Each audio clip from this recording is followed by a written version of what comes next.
Bismillahirrahmanirrahim. Assalamualaikum warahmatullahi wabarakatuh. Waalaikumsalam warahmatullahi Assalamualaikum wabarakatuh. warahmatullahi wabarakatuh.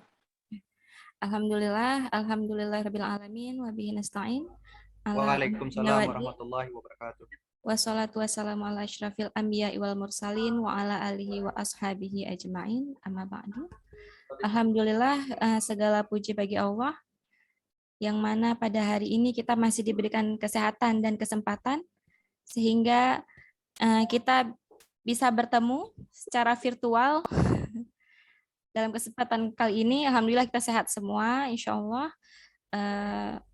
Atas izin Allah, sholawat dan salam juga tidak lupa kita haturkan keharibaan Muhammad SAW, Nabi besar kita, yang telah membawa kita dari era Zahiliyah ke zaman Islamiyah yang penuh dengan ilmu pengetahuan. Yang saya hormati Ketua Prodi Hukum Keluarga Fakultas Fakultas Syariah dan Hukum Universitas Islam Negeri Araniri, Bapak Fahrul Razi. Yang saya hormati juga Bapak-bapak dosen yang tadi mungkin selama saya masih menjadi mahasiswa belum pernah bertemu sebelumnya, Pak Husnul ya tadi ya. Dan yang saya hormati juga rekan saya, Ibu Heti Kurnaini, dan yang saya banggakan adik-adik Prodi Hukum Keluarga sekalian yang berbahagia.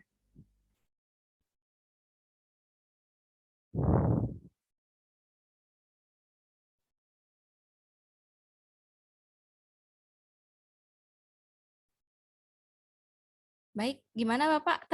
Masih terdengar suara saya? Masih. Ya. Karena di layar saya seperti buffering gitu. Baik, kita mulai saja. Mungkin di sini saya bukan pemateri dalam hal ini, bukan menggurui, tapi saya hanya ingin di sini saling sharing kepada adik-adik Fakultas Hukum Syariah, terutama Prodi Hukum Keluarga, terkait dengan profesi hakim. Mungkin banyak yang masih bertanya-tanya sebenarnya seperti apa sih hakim itu, apakah hakim itu punya syarat khusus dan tantangan-tantangan apa yang dihadapi, seperti itu. Mungkin saya sudah mempersiapkan sedikit materi dalam jenis PowerPoint, meskipun mungkin kurang sempurna, nanti akan disempurnakan oleh rekan saya. Saya share screen dulu ya.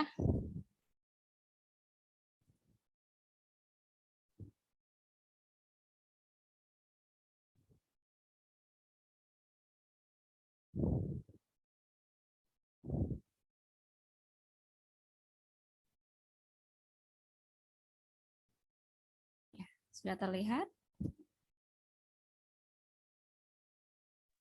Bisa. Ya, baik.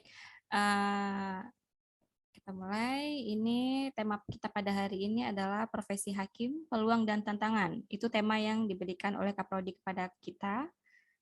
Mungkin sebelumnya saya akan memperkenalkan diri terlebih dahulu, bahwa nama saya Fadlia, SEC MH. Saya lahir di Langsa 4 Oktober 1992. Saya saat ini tinggal di Komplek Mahkamah Syariah, di Gampung Lubuk Bate, Ingin Jaya, Aceh Besar. Riwayat pendidikan saya bersekolah di Madrasah Ibtidaiyah Negeri P. Bujuk Langsa dan lulus pada tahun 2004. Kemudian saya melanjutkan tingkat SLTP, saya melanjut ke tingkat sanawiyah di Ulumul Quran atau mungkin sering disebut Bustanul Ulum, dan saya lulus tingkat sanawiyah pada tahun 2007. Saya lanjut tetap di Ulumul Quran itu dalam tingkat aliyahnya dan lulus pada tahun 2010. Saya mulai mengecap bangku kuliah di UIN itu tahun 2011, bukan 2010, karena sebelumnya saya juga sempat berkuliah di Fakultas Teknik, jurusan arsitektur di Universitas Syah Kuala, namun saya cancel. Kemudian saya lanjut ke UIN Araniri tahun 2011 dan alhamdulillah lulus pada tahun 2015. sejak itu saya sempat vakum pendidikan sebentar hingga kemudian saya ambil magister di Universitas Syah Kuala dan lulus pada tahun 2021. Riwayat karir saya, jenjang karir saya belum panjang karena memang saya masih baru, masih terhitung hakim baru. Saya CPNS Cakim, calon hakim itu pada tahun 2017. Setelah magang selama setahun sebagai CPNS, diangkat menjadi PNS pada tahun 2019. Saat itu saya berada di Mahkamah Syariah Banda Aceh, meskipun data kepegawaian saya tetap Mahkamah Syariah Janto pada saat itu. Dan alhamdulillah pada tahun 2020, tepatnya bulan April 2020, di awal-awal masa pandemi, saya dan Ibu Hetty dilantik bersama-sama secara protokoler kesehatan. Nah, lanjut, di sini saya akan memberikan gambaran sedikit tentang profesi hakim. Hakim itu apa sih sebenarnya, gitu ya? Kalau kita rujuk ke pasal 19 Undang-Undang 48 2009 tentang peradilan agama, hakim dan hakim konstitusi, hakim di sini adalah hakim di bawah Mahkamah Agung, terkait peradilan umum, peradilan agama, militer atau tata usaha negara, adalah pejabat negara yang melakukan kekuasaan kehakiman yang diatur dalam undang-undang. Jadi hakim di sini bukan hanya sekedar PNS, ya adik-adik ya. Hakim itu dianggap sebagai pejabat negara yang menjalankan fungsi yudisial dalam negara ini. Hakim terdiri dari 4 lingkungan peradilan yang semuanya berada dalam payung Mahkamah Agung. Kalau dulu itu peradilan agama itu di bawah payung Kementerian Agama, tapi saat ini semua peradilan itu berada satu atap di Mahkamah Agung. Jadi Mahkamah Agung adalah strata tertinggi di peradilan Indonesia, dan di bawahnya itu ada peradilan umum atau pengadilan negeri yang sering kita kenal sekarang. Peradilan agama itu pengadilan agama atau mahkamah syariah untuk di Aceh, peradilan militer, dan peradilan tata usaha negara. Di sini juga ada dan hakim pada pengadilan khusus yang berada dalam lingkungan peradilan tersebut. Di sini bukan berarti ada peradilan lain, tapi seperti halnya pengadilan umum, itu ada hakim-hakim khusus yang dicetak untuk itu, seperti hakim tipikor, hakim untuk lingkungan, hakim hak-hak kekayaan intelektual, itu dia ada kekhususan di balik sebagai hakim umum seperti itu. Layaknya seperti hakim pada Mahkamah Syariah Aceh, selain memeriksa atau mengadili perkara-perkara perdata tertentu yang sudah diamanatkan oleh undang-undang, Aceh itu punya kekhususan, yaitu mengadili perkara jinayat. Ya, baik. Hakim itu terikat, adik-adik, dengan kode etik hakim. Jadi ada 10 kode etik hakim yang memang harus dipegang teguh oleh seorang hakim. Hakim itu harus berperilaku adil, harus berperilaku jujur, harus arif dan bijaksana, harus mandiri, berintegritas tinggi, bertanggung jawab, menjunjung tinggi harga diri, berdisiplin tinggi, berperilaku rendah hati, dan bersikap profesional. Jadi kode etik hakim ini tidak hanya terikat ketika hakim berada dalam instansinya atau saat bekerja, tapi juga mengikat hakim di lingkungan masyarakatnya. Jadi seorang hakim harus tetap memegang kode etik hakim ini. Apa sih tugas dari seorang hakim? Hakim itu tugasnya adalah menerima, memeriksa, dan mengadili serta menyelesaikan semua perkara yang diajukan kepadanya. Jadi hakim itu tidak boleh menolak perkara apapun, ya, perkara apapun yang diajukan kepadanya. Namun kemudian perkara itu harus diperiksa dan diadili. Jika memang bukan kewenangannya, ya tentu saja tidak bisa dikabulkan, misalnya seperti itu. Pasti adik-adik juga sudah belajar atau akan belajar di hukum acara nantinya bahwa pengadilan itu mempunyai 2 kewenangan, di mana ada kewenangan absolut dan kewenangan relatif. Dan untuk menjalankan tugasnya ini tentu saja hakim dibantu dengan perangkat atau aparat struktural di kantornya. Terkait penerimaan perkara, tidak mungkin hakim yang langsung menerima perkara dari para pihak, di mana kami dibantu oleh kepanitraan yang menjalankan fungsi administrasi penerimaan perkara, serta pendaftaran hingga pengambilan produk, putusan atau penetapan yang sudah dikeluarkan oleh hakim. Hakim di sini memeriksa dan mengadili. Dan pada saat ini kami di Mahkamah Syariah Janto sebagian besar perkara-perkara karena masa pandemi dan memang sudah ada instruksi dari Dirjen Badan Peradilan Agama terkait Peraturan Mahkamah Agung Nomor 3 2018 bahwa pemeriksaan perkara mulai dari penerimaan, pemanggilan para pihak, pemeriksaan perkara hingga putusan itu dilakukan secara elektronik gitu. Dan alhamdulillah ternyata itu mendukung keadaan kita saat ini yang tengah menghadapi pandemi. Itu sangat mendukung dan membantu masyarakat untuk tetap menjalankan protokol kesehatan seperti itu ya. Apa sih syarat menjadi hakim? Kalau kita tilik lagi ke pasal 13 Undang-Undang 48 tahun 2009, terlihat banyak ya, tapi sebenarnya tidak seriskan itu. Yang pertama wajib warga negara Indonesia tentunya, dibuktikan dengan KTP ya. Beragama Islam, ini khusus untuk hakim peradilan agama karena tidak ada non-Islam di peradilan agama seperti itu.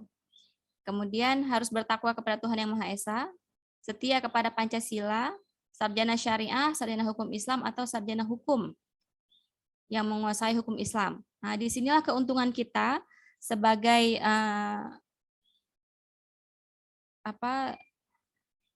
lulusan dari UIN Araniri, di mana untuk peradilan agama, rekrutannya itu hanya untuk sarjana syariah, sarjana hukum Islam, atau sarjana hukum. Karena sekarang kan adik-adik kalau lulus itu titelnya sarjana hukum ya. Kalau sebelum kami ini kan sarjana syariah atau sarjana agama atau sarjana hukum Islam seperti itu. Jadi sarjana hukum yang memang seperti adik-adik nantinya itu menjadi salah satu syarat menjadi hakim pada peradilan agama seperti itu. Dan lulus pendidikan hakim. Mungkin perlu kami beritahukan bahwa kenapa sih pengangkatan hakim itu sangat jauh dari ketika dijadikan CPNS. Karena hakim itu tidak langsung lahir menjadi hakim, adik-adik. Hakim itu harus dididik terlebih dahulu.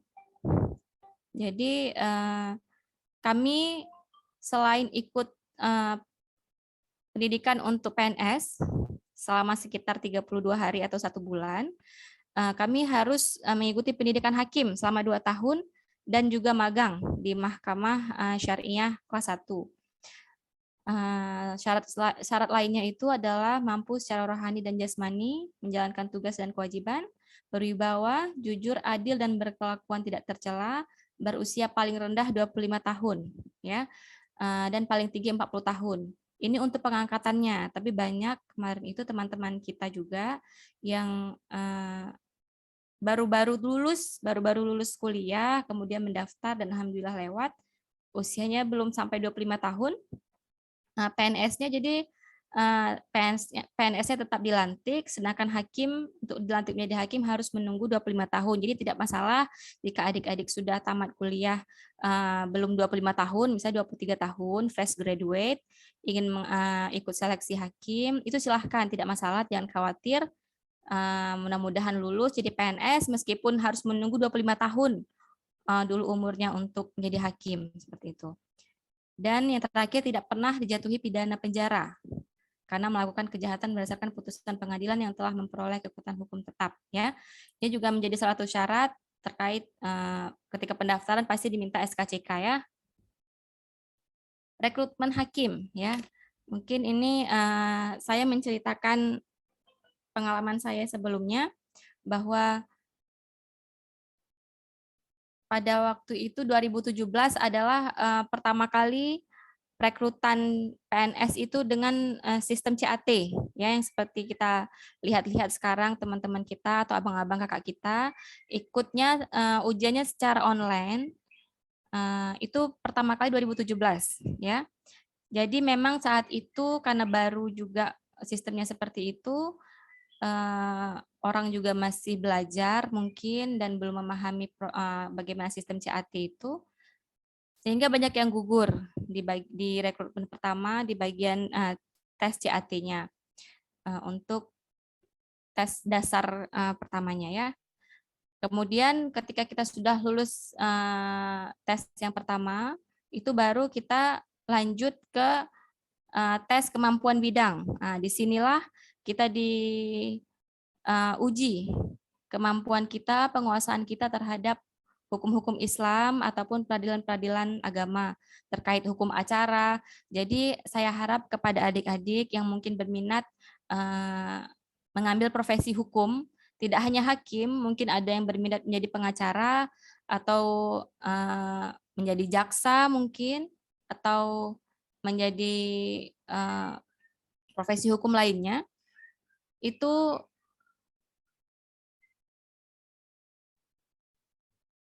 kuasai sedalam mungkin terkait hukum acara. Oh, tapi Kak, gimana kalau nggak hafal pasal-pasal? Tidak perlu, tidak penting, ya. Tidak, jangan khawatir. Maksudnya penghafalan pasal itu ketika kita sudah ada di lapangan.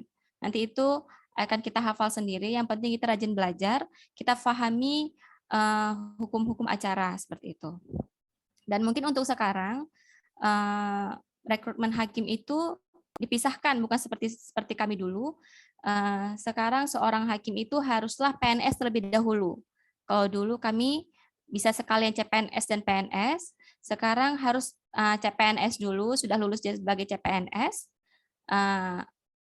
Selama CPNS selama 1 tahun, dia kemudian diangkat menjadi PNS, barulah ada rekrutmen untuk menjadi hakim, seperti itu. Tapi keuntungannya adik-adik ke depan, kalaupun hakimnya tidak lulus, tidak-tidaknya PNS-nya tidak gugur, gitu. Jadi jangan khawatir. Kalau kami dulu, kalau seandainya kami tidak lulus pendidikan hakim yang sudah kami ikuti 2 tahun itu, maka PNS kami pun gugur. Jadi kami kembali menjadi rakyat pencari kerja, gitulah istilahnya, ya. Ini mungkin yang tadi ada disinggung juga oleh Pak Fahrur terkait berapa sih besaran gaji hakim. Ini dapat adik-adik lihat pada peraturan pemerintah nomor 94 tahun 2012 tentang peraturan gaji hakim. Di sini dalam PP ini diatur tentang tunjangan hakim. Sejak hakim itu menjadi hakim 0 hari hingga pangkat dan golongannya sudah tinggi. Itu bisa lihat di sini. Ini terpisah dengan gaji pokok yang diterima hakim, ya. Gaji pokok hakim pada saat ini masih sama dengan PNS pada umumnya, tergantung dengan pangkat dan golongan. Namun ke depan ada draft tentang jabatan hakim, adik-adik, yang membahas bahwa kesejahteraan terhadap hakim ini akan ditingkatkan.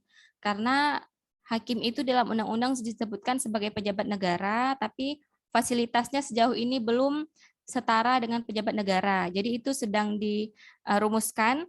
Dan ini mungkin menjadi angin segar untuk adik-adik mungkin yang termotivasi untuk menjadi hakim, bahwa insya Allah menjadi hakim bukan berarti kaya raya, ya, tapi insya Allah cukup, karena semua itu kembali kepada diri kita, apakah itu cukup atau tidak, gitu, ya. Tantangan seorang hakim, ya. Yang pertama, berpacu dengan globalisasi dan modernisasi. Kenapa saya bilang seperti itu? Karena kalau dulu hakim itu bekerja secara manual, semuanya manual, sekarang ini semuanya serba elektronik. Semuanya pakai aplikasi, gitu, dan ada aturannya. Kalau dulu kita setelah putus, misalnya kita sudah memutuskan suatu perkara, kita boleh meminutasi atau menyelesaikan pemberkasannya selama 7 hari, atau kita boleh mempublish atau menyerahkan produk putusan itu kepada pihak selama 7 hari.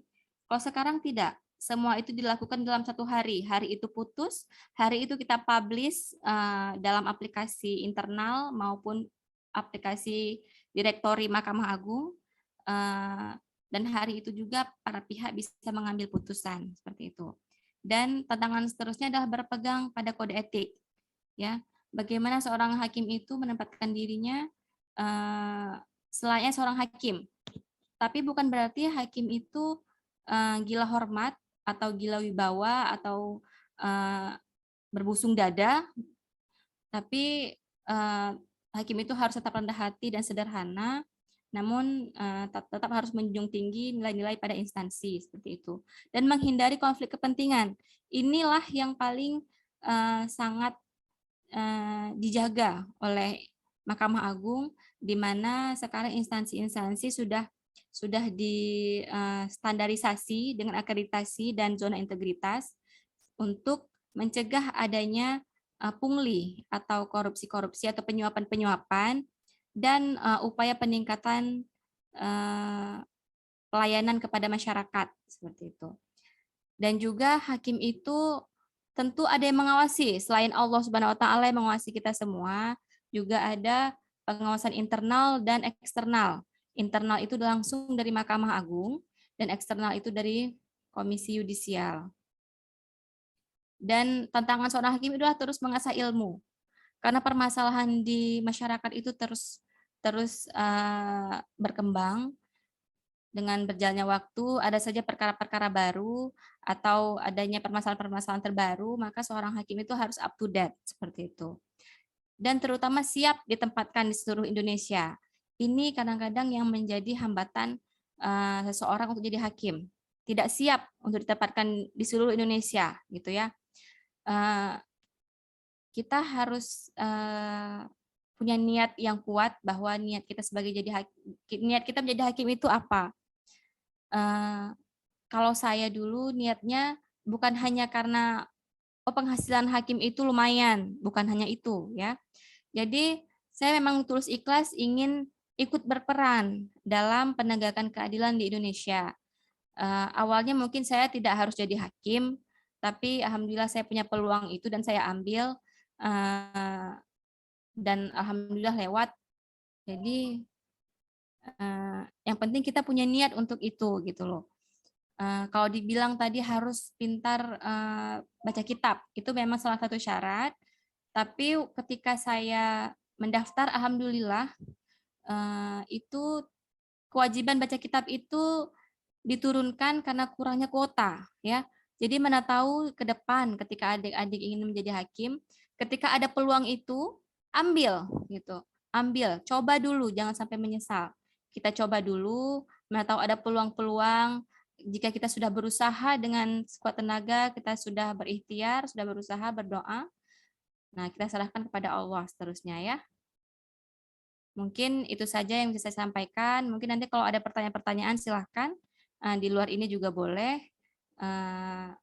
Saya berikan kesempatan kepada Ibu Hetty untuk menyampaikan sedikit motivasi atau tambahan-tambahan.